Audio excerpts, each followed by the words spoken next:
Hello everyone, स्वागत है आपका हमारे यूट्यूब चैनल में। तो आज हम लोग पढ़ेंगे समानांतर श्रेणी का प्रश्नावली 5.2 का प्रश्न संख्या 17 और 18 इसमें देखेंगे। दो प्रश्न इसमें देखे हैं। अगर आप इससे पहले का वीडियो नहीं देखे हैं तो उसका लिंक आपको डिस्क्रिप्शन में मिल जाएगा। लिंक पे क्लिक करके आप इससे पहले वाला वीडियो देख सकते हैं। तो चलिए चलते हैं हम लोग प्रश्न संख्या 17 पे। प्रश्न संख्या 17 है कि AP 3, 8, 13 और डैश है और 253 में अंतिम पद से 20वां पद ज्ञात कीजिए। देखिए क्वेश्चन पहले आप समझिए कि क्वेश्चन कह क्या रहा है। हमेशा हम लोग इधर से निकालते थे, इस साइड से कि 10वां पद निकालें, 5वां पद निकालें।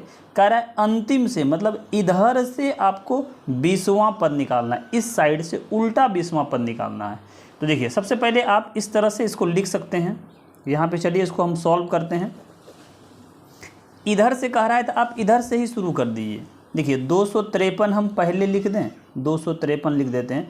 देख रहे हैं यहाँ क्या कितना कितना का अंतर चल रहा है। तो यहाँ पे 5 का अंतर चल रहा है। यहाँ पे कितना का अंतर चल रहा है? 5 का अंतर चल रहा है। तो आप यहाँ पे लिख सकते हैं कि ये 253 है तो ये 248 होगा। 5 इसमें घटाइए और इसमें घटाएंगे तो 243 होगा। इस तरह से ये चलेगा और ये अंतिम कितना हो जाएगा? 3 हो जाएगा। क्यों? हम इधर से चल रहे हैं। 253 फिर 248, 243 इस साइड से लिखें और ये अंतिम 3 हुआ। अब इधर से आपको क्या करना है? 20वां पद निकालना, क्योंकि हम उल्टा इसको लिख चुके हैं। अब यहाँ पे आप लिखेंगे A, तो A आपका क्या होगा? 253। क्यों? क्योंकि अंतिम से कह रहा है तो इधर से ले लिए ना 253। और D यहाँ से निकालेंगे तो D होगा A2 और माइनस में A1 करेंगे तो A2 आपका 248 हो जाएगा। अब माइनस करेंगे 253 तो घटाएंगे तो ये हो जाएगा माइनस में 5 हो जाएगा। उसके बाद अगर AN की बात किया जाए, AN की बात किया जाए तो AN आपका 3 हो जाएगा, क्योंकि अंतिम पद तो यहाँ 3 हो गया क्योंकि उल्टा लिए हैं। इस प्रकार AN आपका 3 हो गया। और 20वां पद निकालना है तो मतलब A20 निकालना है। A20 बराबर व्हाट करेंगे? 20वां पद तो A20। A20 को आप लिख सकते हैं A प्लस में 19D। A प्लस में 19D का वैल्यू निकालना है तो A का मान 253 है, प्लस में ये 19 और D का वैल्यू -5 निकला है। इसको जब आगे आप सॉल्व करेंगे तो ये 253 होगा और ये माइनस हो जाएगा 19 × 5 = 95। अब इसमें घटाएंगे जब, तो इसमें से इसको घटाना है। इसमें जब घटाएंगे आप तो आपको बचेगा 13 में 5 8 हो जाएगा। यहाँ पे बचेगा 4, 14 में 9, 9 5 14, ये 158 हो जाएगा। ये कितना होगा? 158। तो आप इसमें लिख सकते हैं कि इस AP में, इस AP के अंतिम पद से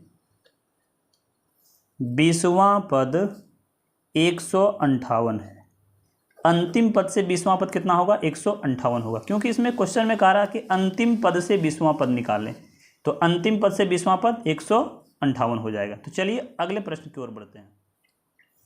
तो अगला प्रश्न 18 नंबर है। 18 नंबर कह रहा है किसी AP के चौथे और 8वें पदों का योग 24 है तथा छठे और 10वें पदों का योग 44 है। इस AP के प्रथम 3 पद ज्ञात कीजिए।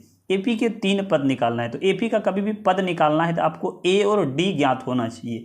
A और D ज्ञात होगा तो आप आगे का कोई भी पद निकाल सकते हैं। तो चलिए इसमें जो जो दिया है पहले उसको लिखते हैं। यहाँ से इसको स्टार्ट करते हैं बनाने का। इसमें क्या क्या दिया है? कह रहा AP के चौथे और 8वें पदों का, तो चौथा पद को A4 लिखेंगे। अब प्लस में 8वें पद को A8 लिखेंगे। कह रहा है दोनों का योग जो है वो 24 है। यहाँ पे 24 लिख दिए। ये पहला समीकरण हो गया। दूसरा कह रहा है इसमें कि छठे और 10वें पदों का, तो छठे को A6 लिखेंगे प्लस 10वें पद को A10 लिखेंगे। अब बराबर कितना है? तो ये 44 दिया है, 44 लिख देते हैं। इसको समीकरण 2 मान दिए। क्वेश्चन में जो कहा उसको लिख दिए। अब एक एक समीकरण से आगे बढ़ना है तो यहाँ लिखेंगे समीकरण 1 से। समीकरण 1 से, समीकरण 1 क्या है? A4 + A8 = 24। A4 मतलब A4 को क्या लिख सकते हैं? A + 3D। अब प्लस में A8 को A + 7D। अब बराबर ये 24 है। देखिए A और A ये 2A हो जाएगा, सॉरी 2A, ये 2A हो जाएगा और और ये 7 और 3 तो 10D हो जाएगा। अब बराबर ये 24 बचेगा। एक फिर समीकरण मिला, इसको समीकरण आप 3 मान लीजिए। अब चलिए दूसरे समीकरण से, तो यहाँ लिखते हैं समीकरण 2 से। समीकरण 2 क्या है ये देख सकते हैं, A6 लिख लीजिए एक बार। A6 प्लस A10 बराबर है ये 44। A6 को आप लिख सकते हैं A प्लस में 5D, A10 को लिख सकते हैं A प्लस में 9D बराबर ये 44 है। इसको जब सॉल्व करेंगे तो इसमें भी 2A हो जाएगा। अब प्लस में 9 5 14D, 9D 5D 14D, अब बराबर ये 44 है। इसको आप समीकरण 4 मान लीजिए। अब इसको प्रतिस्थापन या विलोपन विधि से आप A और D का मान ज्ञात कर सकते हैं। तो यहाँ लिखेंगे समीकरण 3 तथा 4 से। समीकरण 3 तथा 4 से। समीकरण 3 क्या है, तो 2A अब प्लस में 10D बराबर ये 24 है। और दूसरा समीकरण है 2A अब प्लस में 14D बराबर में 44 है।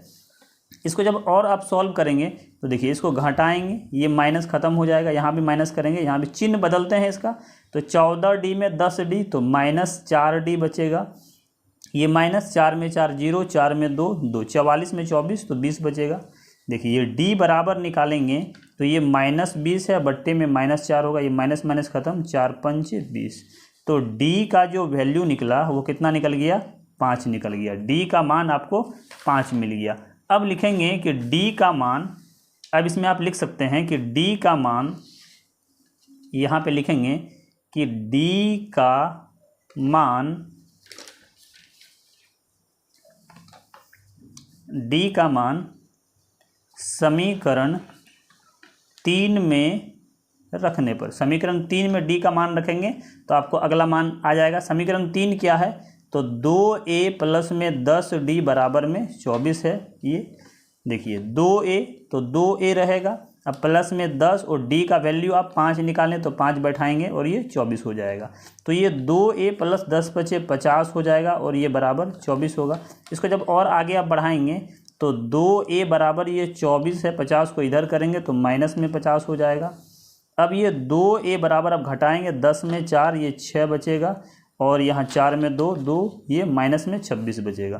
तो A बराबर निकालेंगे तो माइनस 26 बट्टे में 2 तो ये हो जाएगा 13 दूनी 26। तो A का वैल्यू माइनस में 13 निकला। तो इस प्रकार A आपको मिल गया और D आप कितना निकाले थे, तो 5 निकाले थे। तो A और D मिल गया, तो 3 पद का रहा है, तो आसानी से आप 3 पद निकाल सकते हैं। तो AP के 3 पद आप निकाल सकते हैं। A माइनस 13 है तो माइनस 13 करेंगे, ये आपका पहला एक पद हो गया, ये तो A पहला पद। दूसरा पद आप निकालेंगे तो A2 निकालेंगे। तो A2 कैसे निकालेंगे, A2 बराबर A प्लस में D कर देंगे। तो A का वैल्यू माइनस 13 है, प्लस में D 5 तो 5 बैठाएंगे, तो 13 में 5 घटेगा, ये माइनस में 8 हो जाएगा। उसके बाद तीसरा पद तो A3 को क्या लिखेंगे, A2 और प्लस में D निकालेंगे। तो A2 आपका कितना है, माइनस 8 निकालें, प्लस में 5 करेंगे D का वैल्यू, तो 8 में 5 3 और ये माइनस में 3। तो इस तरह आपका 3 पद, पहला पद तो यही हो गया 13, दूसरा पद तो माइनस 8 हो गया, तीसरा पद माइनस 3 हो गया। तो इस तरह इसमें आपको 3 पद निकालना था, जो कि यहाँ पे 3 पद आपको मिल चुका है।